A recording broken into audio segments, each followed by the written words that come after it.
LifeLock, how can I help? The IRS said I filed my return, but I haven't. 1 in 4 tax-paying Americans has paid the price of identity fraud. what do I do? My refund, though. I'm freaking out. Don't worry, I can fix this. LifeLock fixes identity theft guaranteed and gets your money back with up to $3 million in coverage. I'm so relieved. No problem. I'll be with you every step of the way. 1 in 4 was a fraud-paying American. Not anymore. Save up to 40% your first year. Visit LifeLock.com/podcast. Terms apply.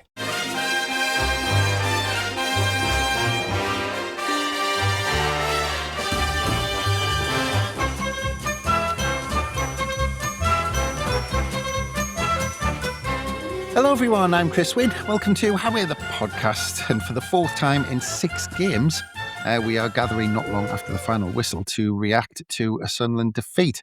But this time, it's the first time this season that we are reacting to a Sunderland home defeat. It's the 13th time of asking that we're talking about a home loss for the lads, which of course is a great achievement to get to this point and experience defeat for the first time at this stage.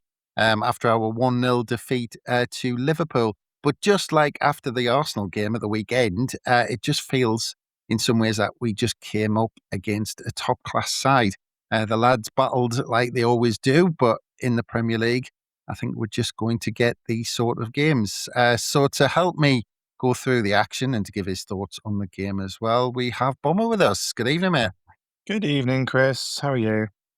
I'm not too bad. You know, two defeats in a row, and I'm not too despondent. No, same. I mean, I think we all get have been a bit revisionist as the season's gone on in terms of our expectations, and given I think our amazing home record up to tonight has kind of given us hope that we can go through a season and kind of get a result against anybody on our day. But you're quite right.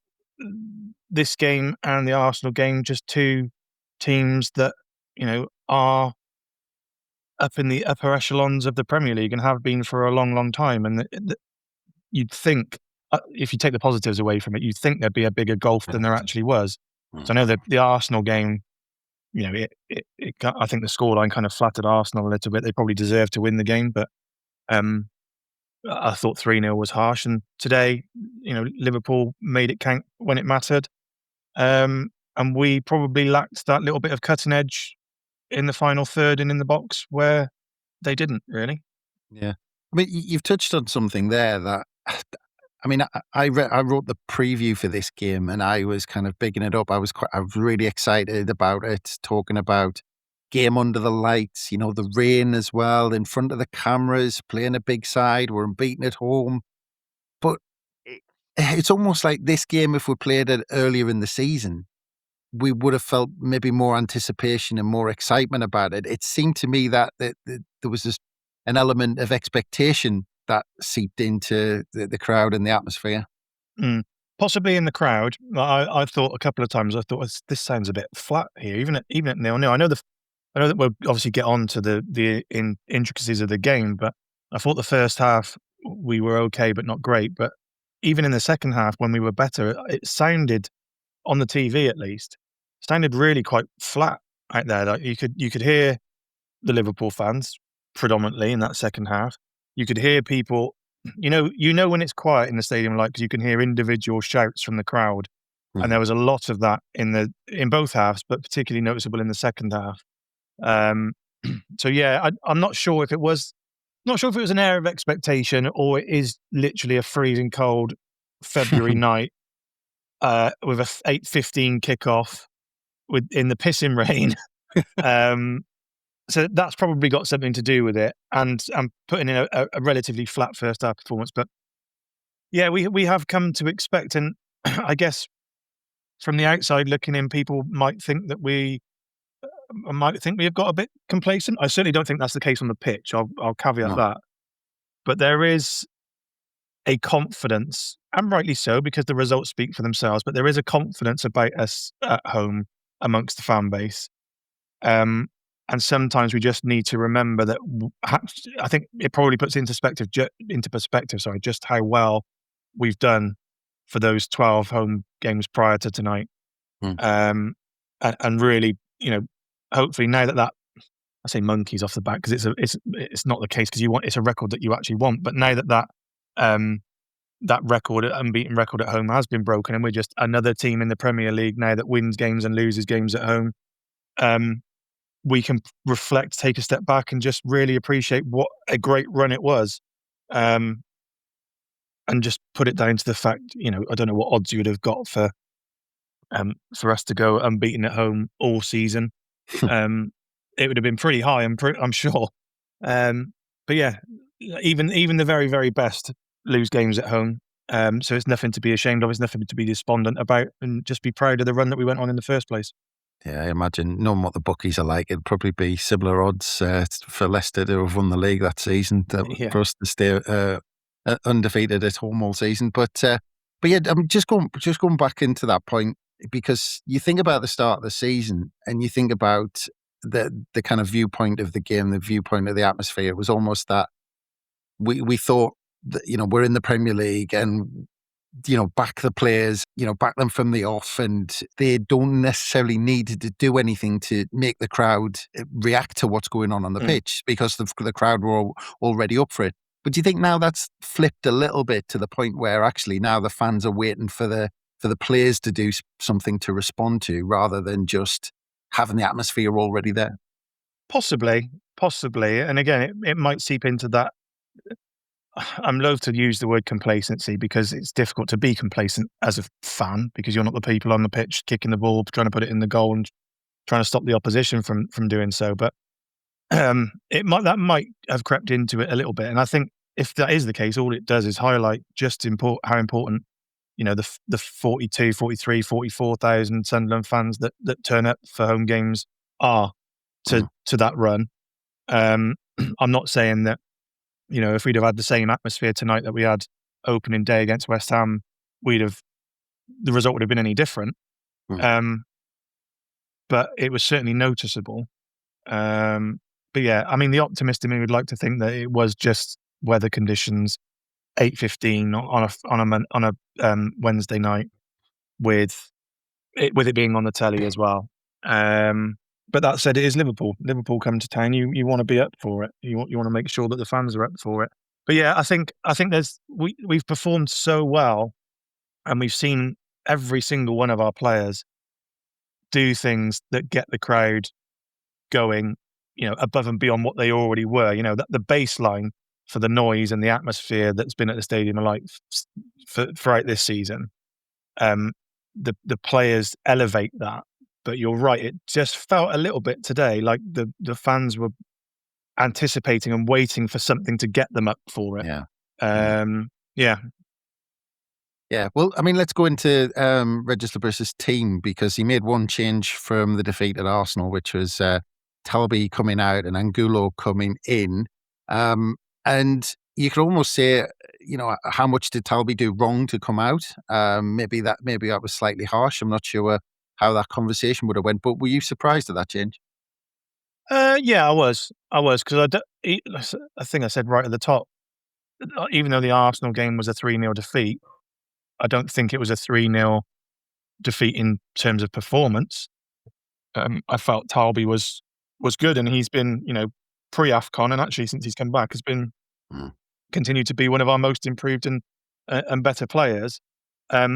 So yeah, I was very surprised to see him come out, and I was probably even more surprised to see him come out for Angulo, because I thought it would be another 30-minute run out for him, 60 minutes, and then possibly look to give him 90 or 70 at the very least in the FA Cup, because that would be a perfect way to kind of get the minutes under his belt in English football, would be to unleash him in the FA Cup at Oxford. But yeah, it was a surprise, but I don't think it was to the detriment of the team, because actually I thought Angulo, again, we might speak about him in a little bit more depth, but I thought, considering it's the guy's first start for the football club, I thought he was very, very good. Yeah. Well, I mean, getting into the game, I thought for the first couple of minutes, I thought we really kind of pressed time. We started quite brightly, and I thought we were in for a good night just after the first couple of minutes. But very quickly, Liverpool got possession of the football, and we seemed to just drop in almost to the edge of the box and dig our trenches. And I mean, it gets to about 15 minutes gone of the game, Bomber, and the possession stats were, Liverpool had 75% of the possession in the first, 10, 15 minutes. And I was kind of writing notes that we really need to get the ball and put a foot on it and things like that. I mean, we're talking about, maybe quieting the crowd, but I think that was probably part of Liverpool's kind of tactics for the game in that first 10, 15 minutes to just put their foot on the ball, keep the ball, and just quieten down the crowd and just to stop that atmosphere building up that we have done in previous games. Yeah, well, like we said, I think everybody realises just how important that that home crowd is, and that won't be lost on Liverpool analysts and coaches and everything else. And every team has probably come to the stadium like this season, and they're if you put a list of priorities on, the first thing will be keep the crowd quiet, or do something to quiet them down. So Liverpool's approach would have been no different, but they just executed it very, very well. Like you said, they kept possession, didn't give us anything really to kind of get out of our seats and shout and scream about. And they kind of did that up until the point where things did quieten down, and then they started playing a little bit, and it almost felt like the game was at Anfield. Not in terms of the atmosphere or anything like that, but in terms of like the way we played.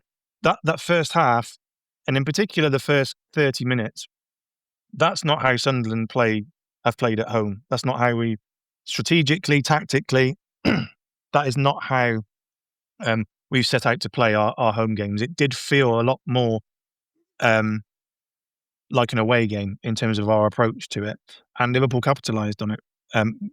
Well, eventually. But let's not forget that Roos pulled off a couple of decent saves. They hit the post and everything else, so it could have been a lot worse. Yeah. Well, you say that with those tactics, and that we have kind of just been tight and waited for our chance. And like I said, I'm looking at what happened in the first half hour, and yes, Liverpool had a lot of the possession, but if you look at the chances that Liverpool actually created, I'm not sure I wrote one down. There was a long range shot after about half an hour by Wirtz. And that was about it. So, at the same time as we were saying, yes, okay, we were conceding lots of possession, and that we still defended well in that they couldn't break us down. Yeah, we absolutely did. And one of the things that that I was thinking was just how it's another display of just how good we are in terms of our defensive shape and as a defensive unit from 1 to 11, because we can see, like you said, we conceded so much possession, but I'm with you. I can't remember a real gilt-edged chance from Liverpool where I'm like, oh, they should have scored that. Like I said, they've hit the post and Roos has pulled off a pretty decent save on a couple of occasions, but they haven't had any chances that are glaring that we've gifted to them that you think, oh gosh, they should have scored there. Which kind of feeds into what I was saying a minute ago about it felt like an away performance because our defensive shape away from home is exactly that. And we although we haven't performed quite as well away from home in terms of results, one thing that we are is very, very resolute and very, very hard to break down away from home, which is, like I say, why I felt, or it felt to me at least, that it was more of an away performance. But I wasn't really worried. We went in at half-time 0-0, and I'm kind of thinking, well, we haven't been great. It doesn't feel like a home game at the minute, but I'm not worried. I was quite confident that we would see out the second half, even if we played in the same way, that we would see the second half out and at least come away with a 0-0 in a similar ilk to we did when Man City came to town. Yeah. Well, I'll come on to the second half in a minute, just because the rest of I'm talking about, let's say the last 15 minutes of the first half, it just seemed like we got deeper and deeper and deeper, and just in terms of just waiting for half time to come. Yeah, really. we were just the players were just kind of treading water and hoping for the best until half time. But talking about that, in your saying that we performed like we might do in an away game rather than a home performance. How much of that was down to Liverpool? Because I think, especially in the build-up to this, of course, look, Liverpool have struggled this season compared to being champions last season. But they had a championship winning side and then spent 400 million to strengthen it. And I think if you look at the performances of like Wirtz in midfield and Gakpo and Ekitike and all of that, that actually I think to a certain extent we almost, from a fan's point of view, because of how well we've been playing, the expectations been going up, we forgot how good sides like Liverpool actually are. And do you think there was an element of that? And especially when we had to dig in, that actually sometimes you just have to do it when a good side is on form, because they played well against Manchester City the weekend. And actually, I think it was almost a similar performance against us, but that, they did just pin us in. And sometimes you just have to ride those periods out. Oh, yeah, absolutely. I mean, it's easy and probably a bit lazy now to suggest that Liverpool are the Liverpool team that struggled pre-Christmas in that first half of the season. Their results and their performances in the last 3-4 weeks at least have been a lot more akin to the team that won the champions that ended up champions last year. So they're not the first half of the season Liverpool where you don't really know what you're going to get and everybody turns up to Anfield fancying their chances. That they're not that team. So I think there's an element of that, of us thinking that it is that first half of the season Liverpool, and another element of us being or not fully appreciating just how above and beyond we are going as a football club in this Premier League this season. And it's almost made like a perfect storm where we did underappreciate, it's probably not the right word, but certainly underestimate or forget, should we say, temporarily forget that actually Liverpool is still a bloody good team. And it speaks to how we're viewed now amongst the media, amongst commentators, amongst other football clubs, where we're not being talked down to against the likes of Liverpool and Arsenal. It's not, oh, plucky little Sunderland, they were unlucky there. We're being spoken about with the same levels of respect, really. And if you marry that up with the fact that we just talked about the performances, or you just mentioned about the performances of Wirtz and Ekitike and the likes, when it came down to picking a man of the match, it was still between Konate and Virgil van Dijk. And Virgil van Dijk, I think, got it basically because he scored the goal. But that says something, if the game was a big, massive mismatch and we looked at like a fish out of water and, we lost 2, 3, 4 goals, Van Dijk and Konate aren't getting man of the match. It's going to a Salah, it's going to a Wirtz, it's going to, a Gravenberch or someone like that. It's not going to be a toss up between the two centre halves. So it's a very hollow piece of credit, I guess, which doesn't really stand too much scrutiny, but it is credit worthy that in a game like that against a team like that, it's the two centre halves of Liverpool that are being talked about for man of the match. Yeah. Well, last point on that, the first half, very quickly, there was a potential penalty shout later on when the ball was played into Broby and Konate kind of challenged him, and it was kind of ruled out through VAR. But at half time, actually, just when the players were coming back out, you saw Regis Labris talking with the referee in the tunnel, and he was pointing at Brian Broby to say, I think he's getting the rough end of the stick with some of the decisions. But what were your thoughts on that penalty shout and just generally that battle between Broby and Konate? Yeah, I mean, I'll address the penalty first. I didn't think it was a penalty. I thought it was an absolutely great tackle. There is, when you see it slowed down, there is a first contact from Konate on Broby, and then the second contact is the great tackle that you see. Yeah. But then if you take it back, that first contact I don't think is enough to be a foul in itself. So yeah, for me, it's not a debate. In real time in the stadium, I'd have been screaming and shouting for it, and I'd have been absolutely fuming that we didn't get it. But with the benefit of TV and the replays and everything else, it was never going to be one that was going to be given. And then to your second point, it was another really physical battle between Konate and Broby, and it was almost an exact carbon copy of that battle we saw between him and Saliba in the Arsenal game. Two very, very experienced, very, very good. I know Konate has come into a bit of criticism this season, but he's still a very, very good, proven Premier League centre half. And they, probably both of them, for the first time in a long time, will have known that they've been in a game, and they've had to be almost like your 90s traditional centre half ilk, rather than your John Stones ilk centre halves, and they probably would have relished it. It would have probably been refreshing for both of them. But yeah, it was another great battle. Obviously, Konate just about got the upper hand, but he'll have known that he's been in a game today. Yeah, absolutely. Well, before we get into the second half, I think it's time to take a quick break, so we'll be back very soon. This episode is brought to you by Indeed. Stop waiting around for the perfect candidate. Instead, use Indeed sponsored jobs to find the right people with the right skills fast. It's a simple way to make sure your listing is the first candidates see. According to Indeed data, sponsored jobs have 4 times more applicants than non-sponsored jobs. So go build your dream team today with Indeed.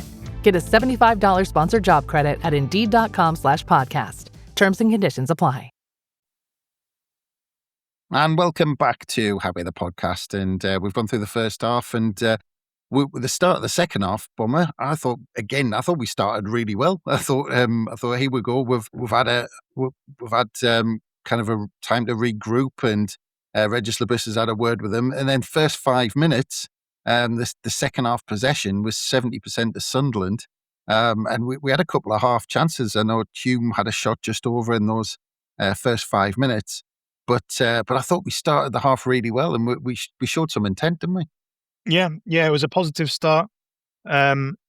Looked, as you said, like they'd had a firework up their backsides a little bit. But then you never really know with Regis, do you? It could have been part of the plan all along, was to sit in and kind of draw Liverpool out in the first half, and then try and hit them with a bit of pace and fury, and and attack them a little bit at the start of the second half, and maybe catch them by surprise. So we never know whether that was part of the plan or not, or whether it was just a good old-fashioned bollocking that got them fired up for it. But it looked a lot more, for how much, like I've said, an away performance it felt the first half.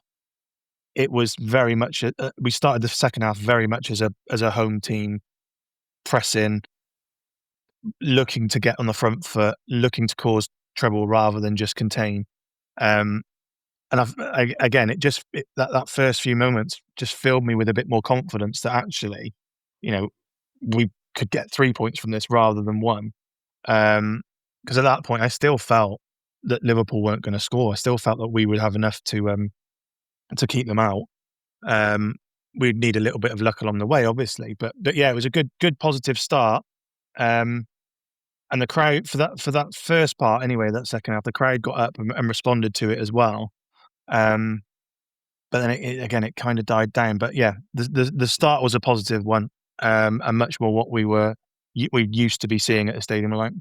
Yeah, well, it was about 5 minutes into the second half, Bomber. There was a bit of an incident with Ekitike with Roofs, where he kind of left his arm in, and I think the problem was Roofs made a bit of a meal of it. Maybe if he hadn't made such a meal of it, the referee or VAR might have actually looked at it a bit more. But I think actually Roofs got him off with it almost by reacting like he did. Yeah, I think you're absolutely right. So I was watching it, and then when Bruce had reacted, I kind of had my head in my hands a little bit, thinking, "Oh, what's he done there?" But you're right, and I think they mentioned it in commentary as well that Ekitike was lucky to have not, been pulled up on it at all. And you're right. I think it's because the referee instantly thinks, "Oh, it can't be as bad as it looks," because Roof's role is, making out like he's been a victim of GBH. So yeah, you're right. I think Roof's got him off the hook there. I don't think it would have been.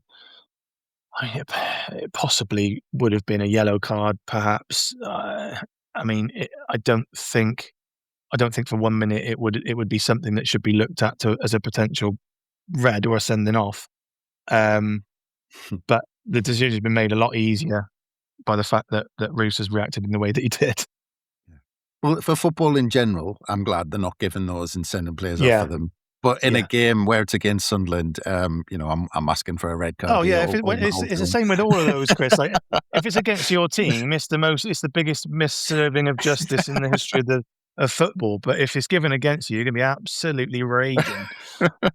Well, that's it. Well, look, the goal came on an hour, about the hour mark, and it's so frustrating because I'm looking down at my notes, and literally the note before the goal says, "We look comfortable. We could go on to win this." And I thought the goal came really at the point where we looked most comfortable in possibly the whole game. And then when it did come, annoyingly enough, it was from a corner where you actually you've got a lot of confidence in the lads defending corners. Ballard seemed to win everything before this. Well, this corner was put right on top of Roofs, right underneath the bar, and Van Dijk got the flick, and it was going to the far post. I mean, there was question mark whether it was an own goal. From the replay that I saw, it didn't look like it looked like it was going to go in anyway. If Diarra wasn't there, it would have went in the corner. He tried to clear, but there was too much pace on the ball, and it went in the roof of the net. But just the two frustrating things for me is it came at the point where I was feeling most comfortable in the game, and it came from a corner. Yeah, I think that's the thing, is the fact that it's come from a set piece and it's come from a corner. Because as you say, we were so good and have been, not just today, but throughout the season, but in particular today. You know, for the commentators and the media pundits to be commenting about just how good and how solid Dan Ballard in particular it was in defending and clearing any crosses, whether it's from open play, from a set piece, from a corner, how good we've been at dealing with them. And it seems to be the one time that Van Dijk has managed to get a bit of breathing space from Ballard. He's got a little flick on it, and it's obviously ended up going in. But like I said, that's the difference in the Premier League. It only takes something like that, and it wasn't even really a proper header from Van Dijk. He's just kind of, it's not glanced it, but he's flicked it. It's not like he's directing it into a corner or anything. He's just trying to get something on it. It just happens to have gone into that corner, and Diarra happens to have not quite reacted in time, which isn't his fault. I agree with you. He's coming at him far too quickly to be able to do anything about. It's almost past him before he's got off the ground, which is why he's kind of helped it into the roof of the net almost. But yeah, really, really, really disappointing. Because if we were going to concede, you could give me 5, 6, 7 different scenarios that I would have picked before us conceding from a corner in the way that we did. Yeah, absolutely. And but looking at the stats, and one came up on commentary that it's the 6th time that we've gone behind at home this season. But again, as I said, we seem to concede that first goal when we were actually playing better. But then there was still half an hour to go, and we made substitutes. So 10 minutes ago, we made a triple substitution with Alderete, Hume, and Angulo coming off, and Gertrude, Talby, and Mundell coming on. And there seems to be a little bit of criticism coming Sunderland's way that we didn't push enough, and we didn't really go for that equaliser, or we didn't at least seem to, or create anything. Now, watching the game, I thought, all the effort was there in the world, that you could see that some players were pushing. They wanted it. They were trying to push forward. They were obviously aware that Liverpool were trying to catch us on the break. But Liverpool, they're no mugs. They know how to ride out games. They've got good game management. They knew to kind of suck us in so they could try and hit us on the break. And they set up their stall, and they knew how to defend. And we just couldn't break them down, and we just didn't have that bit of quality in the end. But the intent was there. You saw that the players wanted to attack and they wanted to try and create something. But sometimes it's just not easy to break sides like Liverpool down when they know how to defend and see these games out. Yeah, and of course. I mean, I don't think we should be criticised for not making changes earlier, or not looking like we wanted to go and get something from the game, because we absolutely did. I saw enough from going a goal behind to think that there was a chance that we would would get back into the game. I didn't think that the fact that we didn't change it straight away made that any less likely. I thought our response was really good. And again, on the commentary themselves, they were commenting about how good our response has been to going a goal down.